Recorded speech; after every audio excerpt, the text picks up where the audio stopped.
我哋嘅地震專題報導啦，今日就去到第3集啦。咁對於上班一族嚟講，一日咧最少有8個鐘頭都係留喺公司入面。咁工場咧可以話係佢哋第2個屋企。係啊 ，Fiona， 咁所以咧喺應付地震方面咧，公司嘅準備同埋應變措施咧係相當重要㗎。嗱咁例如係做老闆啦，咁唔單止咧係要顧及到員工嘅安危，咁仲要諗一套嘅應變嘅計劃啦，等公司喺災難之後可以係盡快恢復運作。咁對於資源人手冇咁充裕嘅中小企業，又可以揾到邊一個去幫手呢？我哋一齊嚟睇下。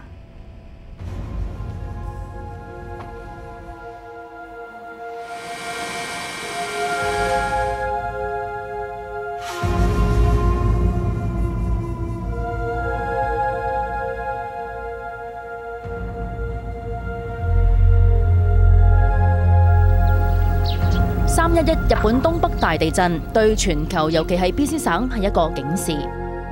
咁對於做生意嘅人嚟講，呢一場災難有邊啲地方係值得我哋去借鏡嘅呢？做生意咧，其實我哋一定要買保險啦。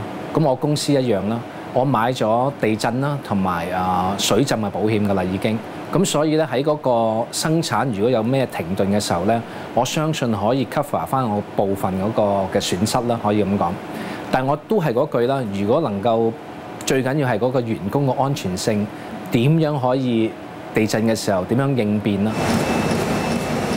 呢一間係本拿比嘅印刷公司，係譚先生 Dicky 10幾年前一手創立㗎。咁公司最初只係得幾個職員，咁到咗今時今日已經係發展到有30名員工嘅中型企業。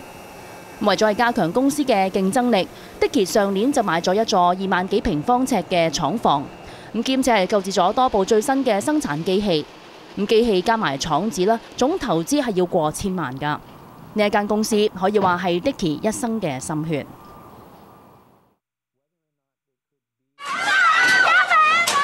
一幕幕觸目驚心嘅地震同海嘯嘅畫面，令千里外嘅人感同身受，體會到自然災難嘅威力同破壞力。幫公司買保險係保障一盤生意最基本嘅安全網。咁除咗係希望將損失減到最低，咁專家話最重要嘅係有一盤後備嘅計劃，使到公司喺災後盡快復原、恢復運作。Larry 同太太 Lori 都係緊急應變管理顧問，代表非牟利機構 Epic 做義工，四處向政府同埋工商界去推廣制定緊急應變計劃嘅重要。To assist really businesses and industry to prepare themselves to deal with any potential disasters in terms of business continuity and business recovery. So we have a mandate for all businesses, but we're particularly interested in medium-sized and smaller businesses. Nice to see you. Nice to meet you. Thank you. 呢一日 Larry 同埋 Lori 就幫 Dicky 間公司做初步評估。Some of the things that I would look at are things like your light standards here. Yeah. And you have some fan units up there. Yeah. That in an earthquake they would start to move. They're shaking, right? And they would start swinging and they could probably break. Okay. So in an earthquake these things could come down. Okay. And So what should we do? you can get actual restraining. You can get them so that they're anchored from both directions. Oh, okay. So you put in extra support. 改善工場嘅設備同擺設，減低工人災難時傷亡嘅機會係第一步。咁跟住就要諗下，萬一發生地震，工人困喺工場裏面，公司有冇足夠嘅求生設備啦？ If you want your employees to still remain with your company after a major event, then you need to let them know that you care about them and you care about their safety and their well-being. So having emergency kits is one way of doing that.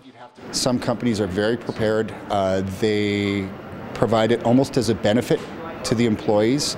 If a company would like to do something for their people, there are ways to do it, not necessarily having to upset their budget tremendously.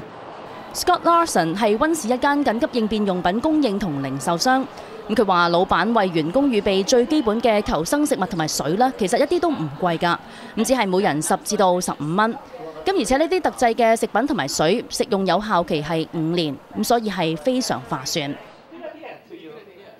僱主另一個唔能夠忽視㗎，就係要預先俾公司所有嘅職員知道，萬一發生緊急事故應該點樣做，逃生嘅路線係點。咁嗰啲嘅急救用品同埋滅火筒放喺邊一度。緊急應變計劃嘅另一個重點就係商務延續措施 （business continuity）。無論公司面對外在或者係內部嘅危機，都有一套嘅機制去預防或者係復修公司嘅正常業務運作。Trying to get people to understand that it's not just the earthquake. It can be other situations that occur. Anything that prevents you from accessing your business and your resources and your data to do your work, how are you going to compensate for that? Larry 話：大企業例如係 Telus、羅渣士或者係麥當勞啦，幾乎全部都係有一個緊急應變管理部門㗎。專責評估、應變處理各種會影響業務運作嘅危機，務求要喺最短嘅時間之內恢復公司嘅業務運作。可惜咧，中小企對於呢種計劃反應就好冷淡。BC 省只有1成嘅中型企業係有制定到緊急應變及商務延續計劃，咁而佔咗加拿大國民生產總值80%嘅小企業呢，就幾乎係冇一間公司有做到。After a major event, half of the businesses roughly won't be back in business. 1 year after the event, half of those businesses will be gone because they haven't done anything and they haven't taken steps. So that's really, that's a serious problem.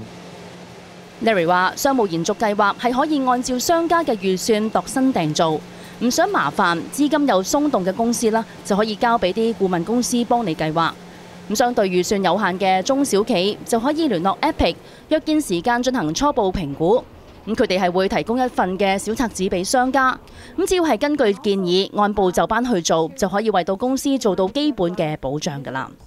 They have to determine where their market is, who their supplier is, who their customers are, whether or not they could be out of business for any length of time. What is critical to their business to keep their business running? And that's what business continuity planning really is you sit down and you evaluate things and say, what is the worst case scenario, and then go from there. 未雨綢繆係預防同埋應對危機嘅最有效方法。中小企能夠喺災難之前各自預備一套緊急應變計劃，咁萬一真係發生起災難上嚟，公司可以盡早翻身，再次站穩陣腳。咁而加拿大嘅經濟亦都可以盡快復原，再次帶動國家向前。有興趣想知多啲點樣去為到公司做好災難準備嘅人士咧，下個月就有機會啦。咁頭先提過嘅組織 Epic 咧，喺嚟緊嘅5月25號會喺怡浮嘅 Justice Institute 舉行為期2日嘅座談會，去探討維持業務運作嘅方法㗎。咁大家就可以上到去佢哋嘅網址了解詳情。另外咧，各位你哋同你嘅家人又準備好地震嘅嚟臨未呢？咁聽日最後一集嘅地震特輯咧，我哋就會同大家講下要點樣準備啦。